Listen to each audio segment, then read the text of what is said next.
Oke, kita masuk pada fungsi dari titik khusus. Berbagai macam titik-titik khusus di dalam akupuntur yang ada di tubuh manusia. Yang pertama ada titik sumber atau disebut juga dengan titik yuan, yaitu tempat di mana qi, organ-organ dalam atau organ Changfu itu terpencar ke meridian masing-masing organ. Misalnya qi dari organ limpa itu memencar ke meridian limpa. Itu melalui titik sumber atau titik yuan. Nah, bisa juga digunakan untuk titik diagnosa berkaitan dengan organ yang bermasalah. Kalau organnya bermasalah, itu akan tampak perubahan yang tidak normal, yang abnormal di kulit pada titik yuan. Misalnya di titik yuan dari lambung itu bengkak atau merah atau lembek atau bisa pucat. Itu bisa menandakan adanya masalah di lambung dan begitu juga organ-organ yang lainnya. Jadi ketika ada perubahan yang tidak normal di titik yuan, nanti dicari itu adalah titik yuan dari organ apa, yang mana bisa menandakan organ terkait sedang ada masalah. Nah, karena titik yuan berkaitan dengan organ Changfu yang mana ada 12 organ, maka titiknya juga ada 12. Ada organ Chang atau organ yang padat, yaitu ada paru-paru. Titiknya ada LU9, jantung HT7, limpa SP3, hati liver 3, LR3, ginjal KI3, kemudian perikardium itu PC7. Itu pada organ Chang. Kemudian pada organ Fu atau organ berongga, yaitu usus besar, titiknya LI4. Kemudian usus kecil itu SI4, lambung ST42. Kemudian kantung empedu itu GB40, Bandung kemih BL64 dan Sanjiao atau teri pemanas itu SJ4.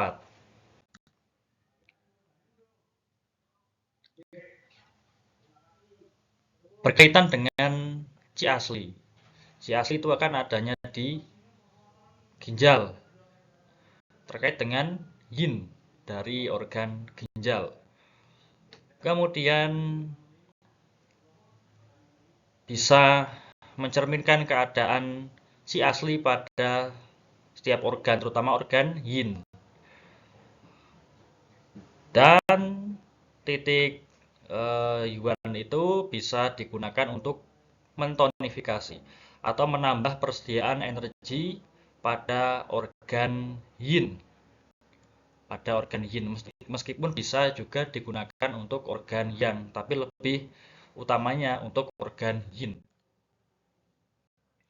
Nah, kalau pada titik yuan organ yang itu bisa digunakan untuk mengusir patogen, penyebab penyakit, faktor penyebab penyakit.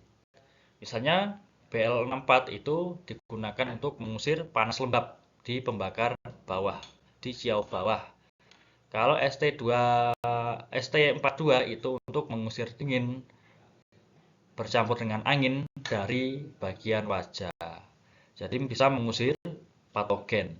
Itu titik yuan organ yang.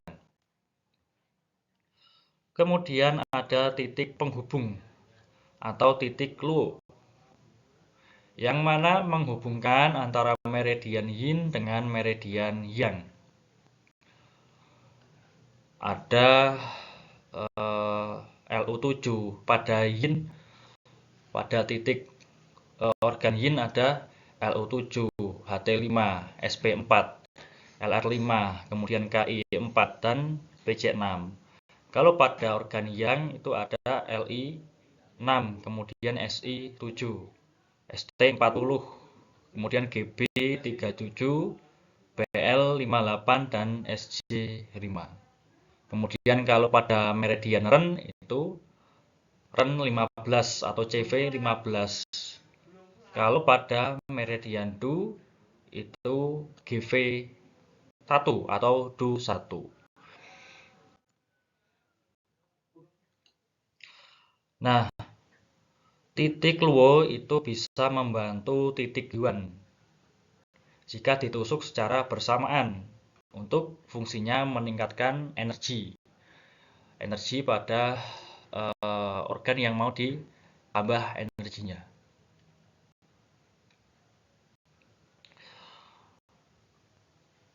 Misalnya ketika penggunaannya itu ketika digunakan dalam kekurangan Qi paru-paru, organ paru-paru. Kaedahnya itu ditusuk pada titik yuan organ yang berkaitan. Berarti ditusuk pada yuan dari paru-paru, yaitu Lu9. Kemudian titik luonya itu organ pasangannya. Karena paru-paru pasangannya dengan usus besar, maka ditusuk pada luo usus besar pada Li6. Itu cara penggabungan titik yuan dengan dibantu titik luo. Bisa juga titik luo digunakan sendirian, jadi tanpa menggunakan titik yuan. Ketika digunakan untuk mengatasi masalah di saluran atau di meridian yang dangkal, misalnya di otot seperti nyeri atau sakit di tangan, di kaki, atau di bahu. Kalau di sini contohnya adalah di bahu. Nah,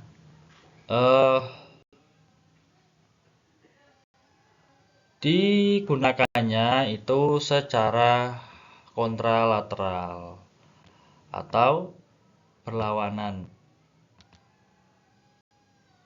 dengan sisi yang sakit.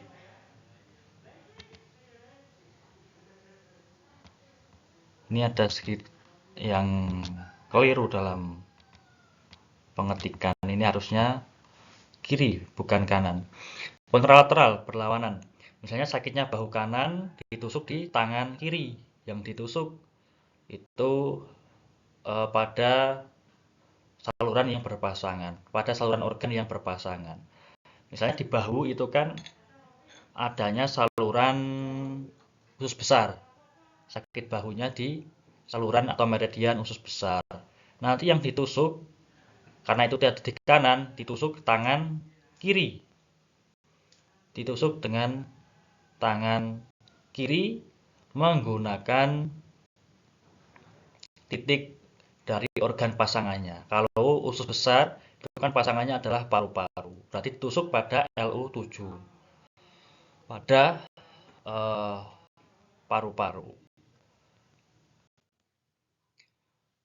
Kemudian kita lanjutkan pada titik pengangkut belakang atau su belakang, yaitu tempat si organ terpencar dan mengangkut si ke organ dalam. Artinya adalah si organ ketika dia mau memencar ke meridian dan dari luar atau dari meridian itu Qi diangkut ke dalam. Jadi pengangkutan dan pemencaran dari Qi itu melewati titik su belakang berkaitan dengan organ dalam. Letaknya itu di belakang tubuh setinggi dengan organ yang terkait. Misalnya organ lambung, nanti titik su-nya juga tingginya itu atau lokasinya itu setara dengan lokasi organ lambung dan sebagainya. Nah, su belakang itu biasanya digunakan untuk pengobatan kasus-kasus yang kronis, yang sudah lama, yang sudah parah. Kemudian termasuk juga titik diagnosa. Makanya ketika ditopung itu juga memakai titik diagnosa pada punggung, itu biasanya juga menyentuh titik su belakang. Misalnya ada gerenjelan atau ada yang lembek atau justru ada yang keras di titik tertentu berkaitan di punggung, yaitu titik su belakang, itu menandakan organ terkait dengan titik itu yang sedang bermasalah. Misalnya menyentuh titik BL20, titik su belakang limpa, ternyata masih keras atau ada gerenjelan, menandakan limpanya sedang bermasalah.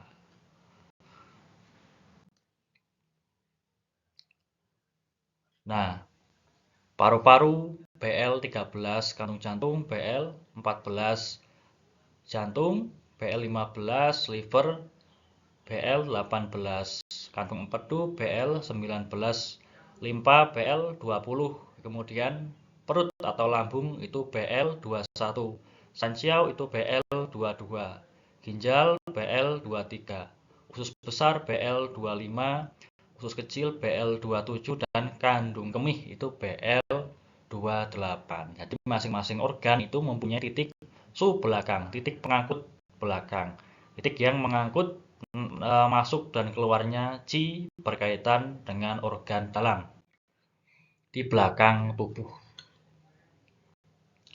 Nah, ada juga yang bukan su belakang tapi adanya di punggung atau di belakang tubuh dan masih di saluran BL sama dengan su belakang, tapi bukan su belakang. Kaitannya dengan bagian-bagian tubuh tertentu atau meridian saluran tertentu. Yaitu ada BL16 berkaitan dengan pembuluh pengatur. Kemudian yang berkaitan dengan diafragma itu BL17. Berkaitan dengan tulang ekor itu BL29. Makanya kalau ada masalah berkaitan dengan tulang ekor itu menggunakan BL29. Kemudian anus itu BL30. Nah, ketika ada masalah di anus seperti ambeien, ada bisul di anus, kemudian anusnya anjlok atau turun keluar, itu bisa memakai BL30. Su belakang itu bersifat yang, sifatnya yang, untuk meningkatkan energi yang, meskipun juga bisa untuk kekurangan yin juga bisa. Artinya yin dan yang bisa dirangsang dengan menggunakan titik su belakang, tapi utamanya adalah yang.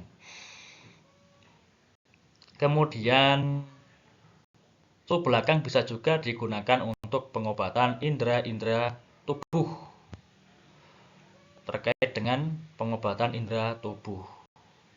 Misalnya BL18 itu kan titik su belakang untuk liver. Nah, liver itu dalam 5 unsur itu kan berkaitan dengan mata.